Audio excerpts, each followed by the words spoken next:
5 seconds. Start.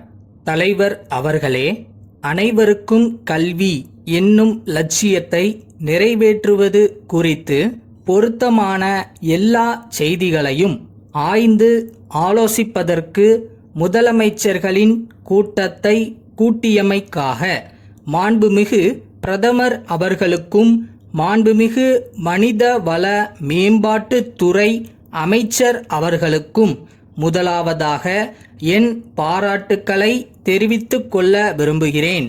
நாடு வளர்ச்சி பெற அனைவருக்கும் தொடக்க கல்வி அளிப்பது முதன்மையானது. அவ்வாறு முதலிடம் தர வேண்டியதன் அவசியத்தை நாடு தற்போதாவது உணர்ந்து கொண்டிருப்பது குறித்து நான் மகிழ்ச்சி அடைகிறேன். 40 ஆண்டு காலத்திற்கு மேலான திட்டமிட்ட வளர்ச்சிக்கு பிறகும் அனைவருக்கும் கல்வி என்னும் நழுவிச் செல்லும் குறிக்கோளையே நாம் இன்னும் தொடர்ந்து கொண்டிருக்கிறோம் என்பது எதற்கு முன்னுரிமை அளிக்க வேண்டும் என்பதில் நமக்கு சரியான பார்வை இல்லை என்பதையே பிரதிபலிக்கிறது.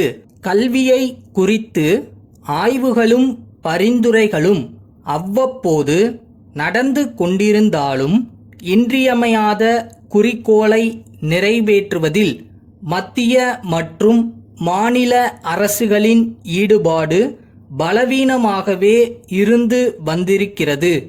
அந்த குறிக்கோளை அடைவதற்கான நடவடிக்கைகளும் அரைகுறையாகவே எடுக்கப்பட்டுள்ளன. அதன் தொடர்பான பல்வேறு திட்டங்களை நிறைவேற்றுவதில் ஏற்பட்ட வளர்ச்சிகளும் மெத்தனமாகவே இருந்துள்ளன. மக்கள் தொகை பெருக்கம் மாநிலத்துக்கு மாநிலம், வட்டாரத்துக்கு வட்டாரம், ஜாதிக்கு ஜாதி வேறுபடும் குறிக்கோளை அடைவதில் ஏற்பட்டுள்ள வித்தியாசங்கள் ஆண்களுக்கும் பெண்களுக்கும் இடையில் இந்த குறிக்கோளை அடைவதிலுள்ள வேறுபாடுகள் ஆகியவற்றால் கல்வி தொடர்பான விஷயங்கள் பெருமளவில் சிக்கலாகி உள்ளன. எதற்கும் மிகவும் இன்றியமையாதது மக்களின் ஒத்துழைப்பு.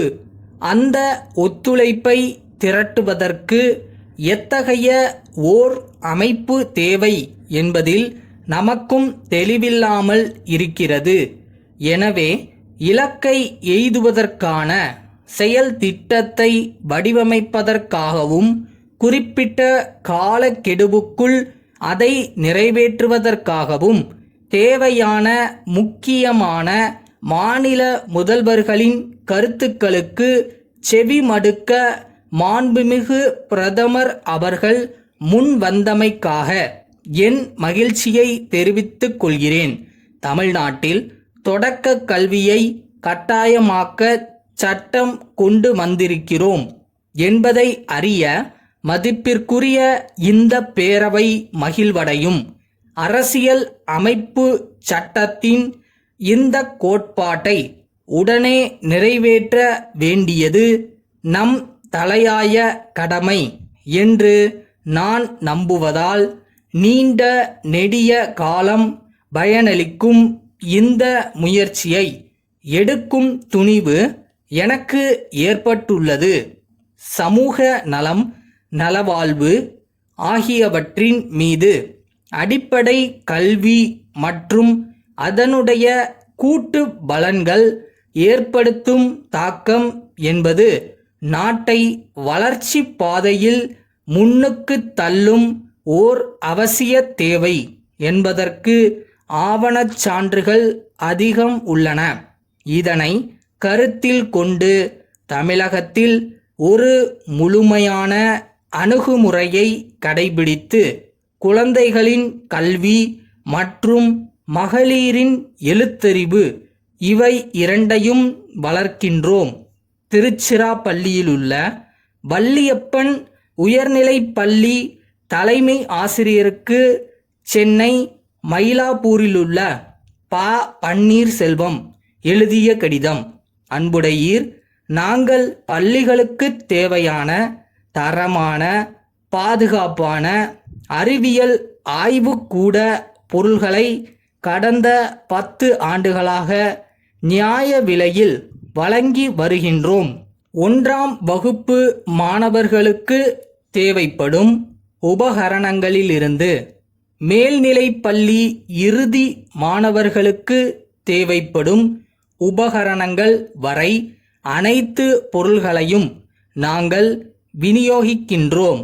உங்கள் பள்ளி புதியதாக தொடங்கிய பள்ளி என்பதை அறிந்து இம்மடலை நாங்கள் எழுதுகின்றோம்.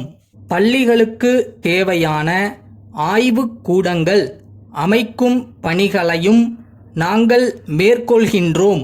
நீங்கள் உங்களுக்கு வசதியான நாள் குறிப்பிட்டால் எங்களுடைய பிரதிநிதியை அங்கு அனுப்பி வைக்கிறோம். அவர் உங்கள் ஆய்வுக் கூடத்திற்கு தேவையானவற்றை பட்டியல் எடுத்துக்கொள்வதோடு ஆய்வுக்கூடம் அமைக்கும் திட்டத்தை தயாரிப்பதற்கு மதிப்பீடுகள் தயாரித்து அளிப்பார். உங்களுக்கு உடனடியாக ஏதேனும் தேவைப்படின் அப்பொருள்களை குறிப்பிட்டு அனுப்பினால் அவற்றின் விலை விவரங்களை தங்களுக்கு அனுப்புகிறோம். தங்கள் உண்மையுள்ள